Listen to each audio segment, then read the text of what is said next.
All right. Lulu, say what? Oh, I got you. I got what? What? You said it 3 times. Let it be known that on this day at 10 a.m. I got Kalia Kyle not once, not twice, but 3 times. I go, Lulu, say what? And she goes, what? And then and she goes, what? And then she finally said it the third time, like, what? Oh, too good. Life is too good.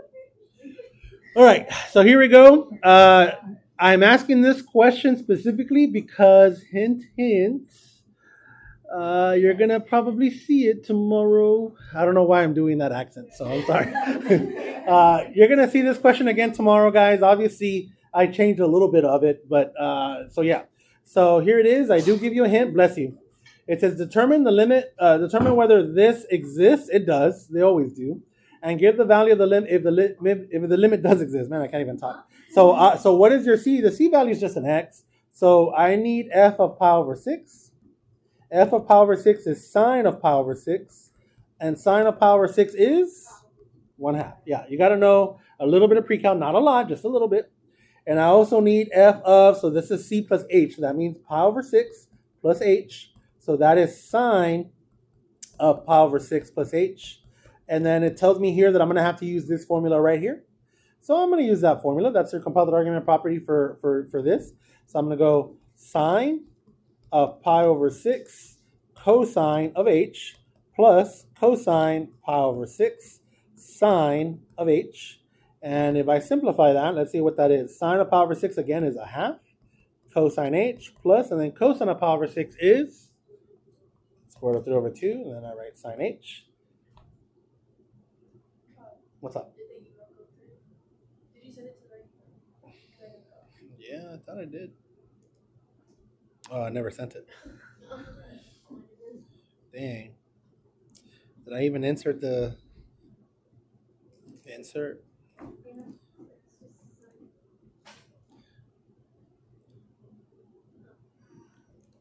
Yeah, keep going, guys. If you know what you're doing, I'll catch you guys up in a little bit. Send. Okay, you got it now. Let me close this. All right, here we go. I'm gonna write this expression: limit as h approaches 0 of f of pi over 6 plus h minus f of pi over 6 all over h. Hopefully, this is what you did when you took your UH quiz, trig identities. This was the last question in there. Equals, and I haven't evaluated it yet, so write the word limit as h approaches 0, and I'm going to write this expression: 1/2 cosine h plus square root of 3 over 2 sine h minus 1/2. All this is over h. Are we still okay? Okay. Yes. Say it again. I didn't hear you. Oh, I haven't put an answer. So if you haven't put an answer, you write the word limit. You know what I mean? So here we go. Yeah, you got to write the word limit, guys. If you don't write the word limit, that's going to be points off right there. Limit as h approaches 0. All I'm doing is I'm just writing that 1/2 first. Chop, why are you doing that? So I can group it with the cosine h here. Cosine h minus 1/2 plus square root of 3 over 2 sine h. Yeah, you keep the signs because there's no equal sign. So I'm going to factor out 1/2 in these two right here. So here we go. I'm going to go limit as h approaches 0. Here's my 1/2 factored out. Cosine h minus 1 plus square root of 3 over 2 sine h. All this is over h. Are we still okay, guys? I'm going to use my properties of limits. You can still have the 1/2 there, but I'm going to move this 1/2 on the outside. I'm going to write it in two limits. So 1/2 limit as h approaches 0 cosine h minus 1 over h. That's a property. And this is the square root of 3 over 2 times sine h. I can move the square root of 3 over 2 to the front. Plus limit, let me write square root of 3 over 2 in the front. That's what I said, and I just didn't do it. As h approaches 0, of sine h over h. I broke it down into two limits, guys. Are we still okay? All right, here we go. That 1/2 is this 1/2. That 1/2 is this one. And this right here, this limit that I'm circling, that's a property. That's one of our properties. What does that equal to? That equals to 0. So 1/2 times 0. Let's see, I don't see any issues. So I'm going to write plus square root of 3 over 2. And then this limit here that I'm circling, that's something as well. What is that? 1. Because we said in notes 2 that limit as x approaches 0 of cosine x minus 1 over x is 0. And we rewrote it as limit as x approaches 0 of 1 minus cosine x over x is also 0. So any combination of those is going to be 0. You know what I mean? Yeah.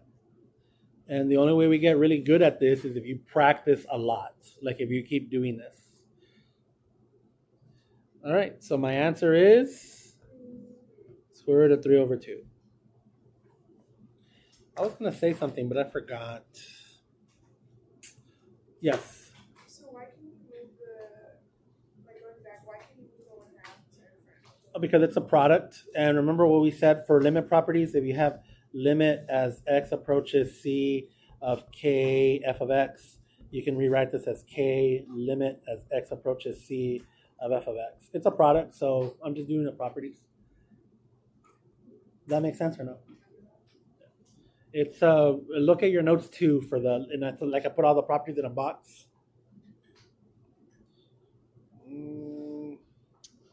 What was I gonna say? What's something with this? Nope, I can't remember now. Sorry. Yeah. How do we feel, guys? Sierra, you doing okay? All right, bless you. Oh, sorry. You're good. All right, here you go. For your response question for this function here, I had to change it up. Obviously, you're going to see something very similar to this. It says, consider the rational function 3 parentheses x squared minus 16 over x squared minus x minus 12 to answer the following questions. Limit as x approaches 4 of that function. Can I do direct substitution? No, because you get a 0 on the top and a 0 in the bottom. If you get 0 over 0, it has a limit. That's called indeterminate form, and later on you'll learn L'Hopital's rule. So we have to do something else. What are we going to do? So on the side, I'm going to factor this out. So I'm going to write 3 parentheses. This is just the difference of squares. X plus 4, x minus 4. And on the bottom, two numbers that when I multiply give you 12 that add up to a negative 1. Yeah, 4 and 3. And then x minus 4, x plus 3. The minus 4 because it adds up to a negative 1, so the bigger number has to be negative. Are we okay so far? What cancels out now? Bless you. Now that I've canceled out the x minus 4s, now can I do direct substitution? Yes, so here it is. Limit as x approaches 4 of this expression, 3 parentheses x plus 4 over x plus 3 equals 3 parentheses 4 plus 4 is 8, and then 4 plus 3, 4, 5, 6, 7. And then 8 times 3, so 24 over 7. And that's it. Are we okay, guys? Nothing crazy, right? Okay. Does f of x have any vertical asymptotes? If so, what are they? Show your analysis justifying your answer using limits. I have one vertical asymptote. We're at negative 3 because that's the only factor in the denominator that I have left. So you're going to say x equals negative 3 is a vertical asymptote. And it does say something interesting here. It says show your analysis justifying your answer using limits. So here we go. I'm going to go limit. Yes. Limit as x approaches negative 3. And I can just say f of x equals, okay, and I'm going to slow down. If I approach negative 3 from the left, put a little minus sign. If you approach negative 3 from the left, that means I'm talking about numbers like 2.9, 2.99, 2.9, negative 3, negative 3.1, negative 3.01, negative 3.001. Yeah, sorry if I confuse you guys. It's negative 3. So that means negative 3.1 plus 3, that's going to be like a very, very small negative number. Yes or no? In the top, it doesn't matter. The top is going to be positive all the time. Do you see that, guys? So a positive number divided by a negative number is going to be negative. You got to write negative infinity because it's an infinite discontinuity. Chav, how do you know it's an infinite discontinuity? Because I have a vertical asymptote. As you approach a vertical asymptote, I either go up forever or I go down forever. So all you care about is positive infinity or negative infinity. Does that make sense? All right, let's approach from the other side. Limit as x approaches negative 3 from what direction? The right of this function equals, well, if I approach from the right-hand side, I'm talking about numbers like negative 2.9, negative 2.99, negative 2.999, and negative 2.9 plus 3, is it a positive or a negative? No. Positive. Positive divided by a positive? Positive infinity. Because, ask me, guys. Yes. Negative 2.9 plus 3 is going to be a negative, it's going to be a positive 0.1. And as negative 2.99 plus 3 is going to be a positive 0.01. Negative 2.999 plus 3 is going to be a positive 0.001. And on the top, it's going to be a positive number all the time. So some number divided by a smaller and smaller positive number, you get a huge number, infinity. Does that make sense? Guys, as soon as you know that you have a vertical asymptote, you already know the behavior as you approach that vertical asymptote. It's either going to be positive infinity or negative infinity. You have to. It's an infinite discontinuity. Your job is to figure out whether it's negative or positive, because you're not going to have a calculator. The test is all no calculator. Cool or not cool? Does that make sense, guys? Okay. All right. Does f of x have any horizontal asymptotes? If so, what are they? Show your analysis, justifying your answer using limits. Do I have a horizontal asymptote? Yes. What is it? It's just 3 all the time. And behavior. Yes, guys, we see and behavior. 3x squared in the numerator, x squared in the denominator. See, yeah, don't be. Yeah, guys, come on. Yeah, see, this is how I know sometimes that we're just going through the motions. Don't go through the motions, guys. Don't just get. If my homework is just busy work, tell me and I won't give you any more. But don't go through the motions and then like, okay, I got it. I got 100 on my Delta. I got 100 on my UH quiz. And then when you see it on the exam, like, oh, I don't know what to do. Like, what do you mean? You did it on the Delta. You did it on the UH. You spent hours and hours and hours. So what do you mean? Recall critical thinking. Critical thinking. Don't be a robot. If you're just in automatic mode, okay, time out. Okay, if you're not focused, like say you're not locked in. If you're watching your TV show on Netflix and you're listening to your music and you're taking care of your Delta, you're not focused. You're doing all 3 at the same time. Only listen to your music and do your Netflix if you know how to do what you're doing. Because then you're like, okay, but if you don't know what you're doing, like, okay, I got to lock in. I got to focus. Focus, guys. Does that make sense? So that's how you're going to make like your memory sharp. Like focus. Don't like if you're doing 3 things at once, if you're looking at your Netflix show, you're listening to your music and you're doing your Delta, like you might not be getting it all in because all you're doing is like jamming out to your music and singing the lyrics. Like, oh yeah, what you know about me? Okay, whatever. Okay, but yeah, I'll stop. That's okay. Sorry, guys. Sorry that I went off on a tangent. Okay. Interesting tangent though. Oh, you don't. So you don't agree? You don't agree, Miss Cruz? Agree to what? Like that, if you're focused on 3 different things, you're not really focused. No, I was saying your tangent was interesting. Oh, okay. I apologize for going on a tangent. Okay, we're good. Happy face, hashtag happy face. Okay, so my horizontal asymptotes, y equals 3.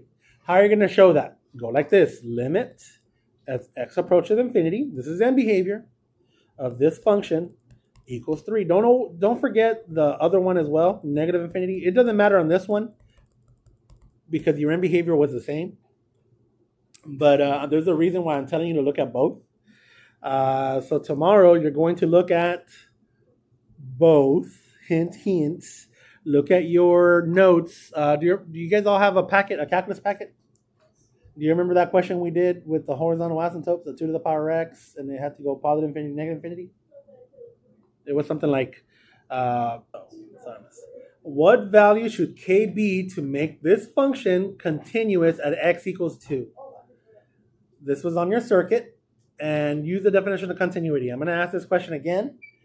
So first, the only way this will be continuous, well, first check that y doesn't equal 2. Well, can I plug in can I do direct substitution? No. See, you get a 0 in the denominator. So can I factor out that numerator? Yeah. So let's see. There's only one way to get 3x squared, 3x and x. And I think there's, well, two ways, but 1 times 10, so we're not going to look at that. There's one way to get 10, 5 times 2, and then we just got to figure out where does the 5 and 2 go. So let's see. The 5 has to go here, and the 2 has to go there. Chop, how did you know that? 3x times 2 is 6x. 5 times x is 5x, and the difference between 6x and 5x is 1. I need the 6x to be negative, so I'll put a minus right here, and I'll put a plus on that. Do you see how we did it, guys? Okay, so here we go. I'm going to write 3x plus 5 over x minus 2 over x minus 2. And I'm going to write the word limit as x approaches 2 like that. Bless you. So I'm going to see what this whole is. What cancels out? X minus 2. Can I do direct substitution now? Yes. 3 times 2 is 6. 6 plus 5 is 11. That's my whole. You have a whole. Just this part right here. Just this right here that I'm circling. That has a whole at x equals 2. And the coordinate is 2, comma 11. But notice I have a bracket. So that means this is a piecewise function. Yeah. So the ordered pair of the whole is 2, comma 11. It looks like this. Just this that I circled, miss. It looks like this. Here's 5, and it looks like this. That didn't make it perfect. It looks like that. But look at this right here. It's a piecewise function. So this one that I'm circling in blue, when x equals 2, what must I make the y value to plug in that hole? So now look. So then that means k has to equal 11. Now if you make k equal 11, do I have a continuous function? Yes. Now, see? Yeah, you filled it. Does that make sense, guys? Okay, you're going to have 2 of those questions tomorrow. Notice that it says use the definition of continuity.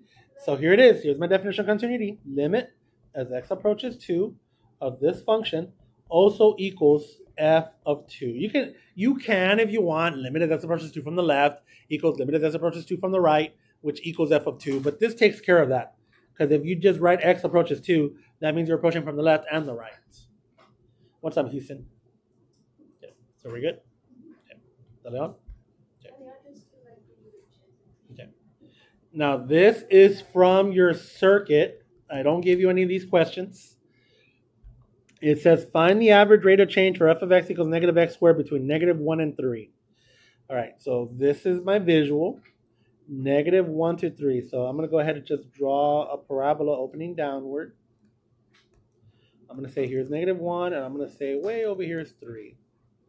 Point, point. Negative 1, 3, negative 9. Way over here. Let me write it next to it. The function is f of x equals negative x squared. So if I plug in 3, I get a negative 9. Yes. Are we okay, guys? Have I done anything crazy? Okay. When you were in Algebra 1 or Algebra 2, you probably did a whole bunch of like connect those 2 points and you have a linear line. So when it says average rate of change, that just means find this slope. Yeah, that's exactly what I'm doing. So you're just going to go f of 3 minus f of negative 1 over 3 minus negative 1. All I'm doing is y2 minus y1 over x2 minus x1. Does that make sense? What's up, Rodriguez? Tell me.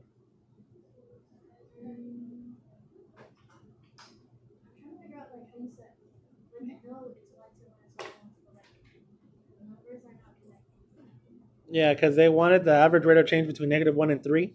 So at negative 1, I found that my y value is negative 1, negative 1. And at 3, I found that my y value is negative 9. And I just connected those so I can see that I have some negative slope. The slope of that blue line is my average rate of change between those 2 points.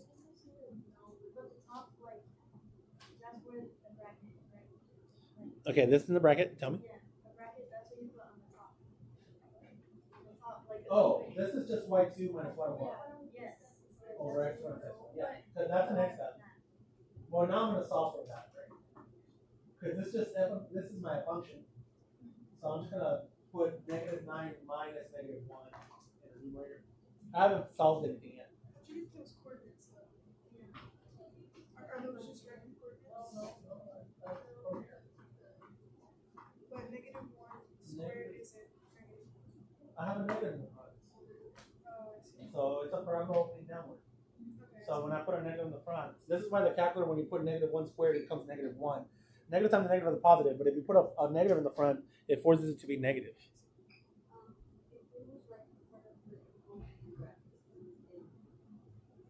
I didn't hear anything you said. Say it again. If the interval was in brackets. Oh, it has to be. It has to be in brackets. All right. So I just heard the volume. Okay. What's the next question, guys? Hit me. All right. Here we go. Negative 9 minus a negative 1 over 3 minus negative 1. That's going to be 4. Negative times the negative is a. So I have negative 8 over 4. So I have negative 2. Does that slope look like negative 2? Yeah, it does. It does. If you want it to be. Yeah, if you want it to. Really, I could just make up numbers. Well, okay, let's not do that. All right, here we go. Find the instantaneous rate of change. So this is actually kind of already going into the next lesson because this is the whole reason why we do limits. So they want the instantaneous rate of change at negative 1. Chop, what does that even mean? That means that at negative 1, I have a tangent line. If I were to draw that tangent line, it would look like this. Does everyone know what a tangent line is from physics? Yeah. Yeah. So whenever you say, so, okay, just in case you don't know or you don't remember, in physics, when you had like, give me the tangent line to this point. So at that moment, the tangent line would look like this. See? That's a tangent. Cool or not cool? Okay. If the sun were to disappear, Earth would go off on a tangent because Earth rotates around the sun, right? Okay. All right. Just making sure. All right. So you see that black line? You see that black line right there, guys? No, but it's on your circuit. Yeah. You see that black line? What's the tangent line? What's that slope of that black line? That's not negative. That's a positive slope. It's going up. Maybe. How would I find it? You don't have 2 points. You just have 1 point. You can zoom in and get really, really close to negative 1 and pick 2 points on that curve. And get really, really close. You know what I'm talking about? So, sorry. I'm just looking straight at you. I apologize, Kyle. I can see how that can be intimidating. Like, oh, why are you looking at me? Just look at somewhere else. I'll stop.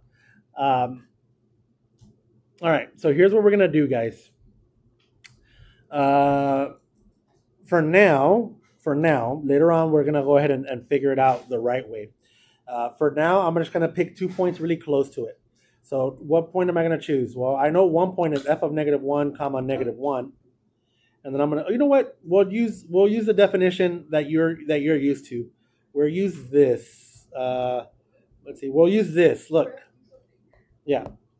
So check it out. I'm gonna do this. I'm gonna go f of negative 1 plus h. Chop, I don't understand what you're doing. So here's what I'm doing.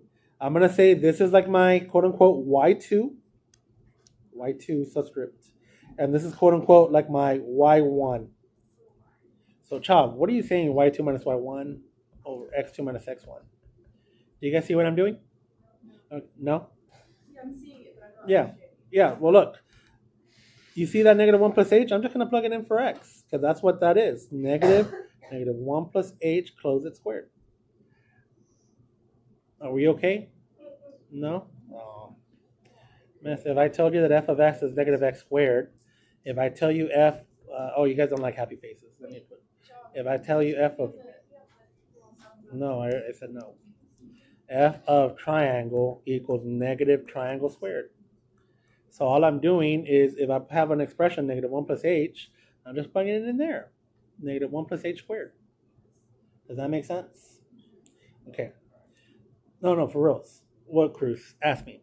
I don't understand it. Like, what do you mean we're going to get points really, really, really Well, h is my delta x. Maybe I should have written delta x instead. I don't know. I just used h because we had already used h before, and I thought maybe that would not freak you out. How do we see those points? So, like, how do we find them? Like this. Well, right now we're just using this, y2 minus y1, right? So I'm going to go f of negative 1 plus h minus f of negative 1 over negative 1 plus h minus a negative 1. Notice what happens. F of negative 1 plus h minus f of negative 1 all over negative times a negative is a positive, so those ones cancel out and you just get h. This on the top is the change in y. This on the bottom is the change in x. Let's see how smart we are. I want my change in x to approach what?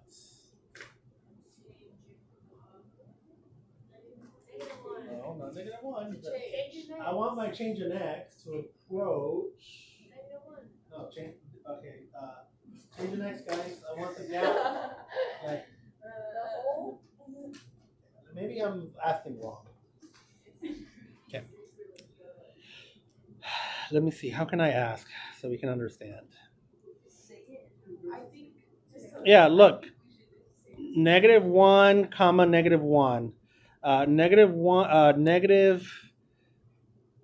So I'm going to get really, really close to negative 1. So negative 0.9, comma, whatever that is. I don't know what that is. So I'm just going to write it like this.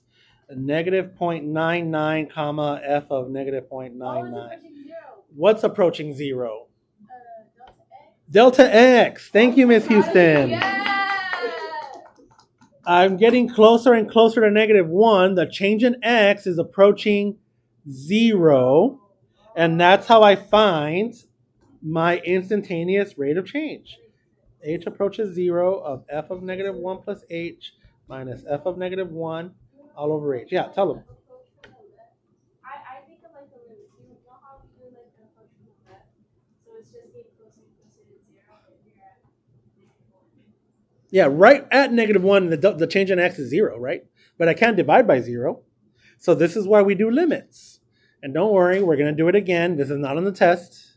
I'm just showing you guys, you know. All right.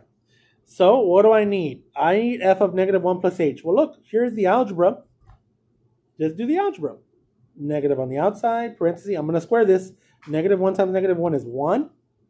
Negative 1 times h is negative 1h, but you're going to have 2 of those, so negative 2h. Positive h times positive h is just h squared. Let me put an equal sign right here. Distribute the negative. So here's what I have. Limit as h approaches 0, negative 1 plus 2h minus h squared. And then f of negative 1 is just minus 1 minus a negative 1. All this is over h. And I'll slow down. Miss Cruz, do you know what I'm doing? No, you can be honest, no? Okay. So Miss Houston says that I'm making my h approach 0. This gap between here and, I don't know, let's pick another point. So if I'm on this curve here at this point, this gap between here and here is a big number. I don't want it to be a big number. I'm trying to get this curve to approach a delta x of 0 so I can be right at negative 1, right at the point of tangency. Okay, I understand. Are you sure? We get it for sure? Yes. Tell me. Okay, I understand whenever you said delta x, because I have like delta x, so you're trying to get like less amount between the 0 and the negative 1. Yes. So you're trying to make delta x as small as you can. Yes. So if I have a point here and I have a point here, I'm just making this up for a visual for you guys. So right now, this delta x is whatever that is. That distance here, that's your delta x, which is like my h. And all I'm trying to do is get delta x. You see this in purple? This purple line? I'm trying to get delta x to approach 0. And if I get delta x to approach 0, that blue, purple line will turn into that black line. And I'm right over that negative 1 there. As I get closer and closer, as I make delta x approach 0. Does that make sense? Yeah, so I think what confused me, what confused me was using was using h instead of delta x. Yeah, maybe I should. Why am I doing that? Yeah. because I want the slope. I don't want the slope of this purple line. I want the slope of that black line. But we only know algebra. So, because I only know algebra, I can only find slopes of secant lines. As I make my delta x get smaller and smaller, that purple line will start bending into that black line. As I make my delta x smaller and smaller. So you're just trying to find the slope. I'm just trying to find the slope. Yep. But if you do all the algebra, you don't have the exact. Yep. And why do we need limits? We need limits to find instantaneous rate of change, like what we're doing right now. Does that make sense? So all this time you've been doing limits. Like this is why we do limits. So we still couldn't find the point. We just made a formula to So we're just making up Yeah, we're- points to try to find the slope. Yeah. So basically, we're just find doing the imaginary slope. math. We're just what? We're not doing imaginary math. This is real math. The ones cancel out. Now that you canceled out the ones, I can cancel out one of these h's. Bam, bam, bam. And if h is approaching 0, so look at what this value is. What? Where did you get 2 for that? I just have a 2 right there. Oh. So this slope is just 2. And now hopefully you know enough to do the circuits. So like all this to get like 0. Don't worry, we're done. We're just going to do, we'll probably skip this one so we can give you guys more time. With no calculator, can you do logs, basic logs, perfect answers? You guys, no, don't say that. We can attempt. Log base 4 of 16. I can do anything to do it. Yeah, exponent form.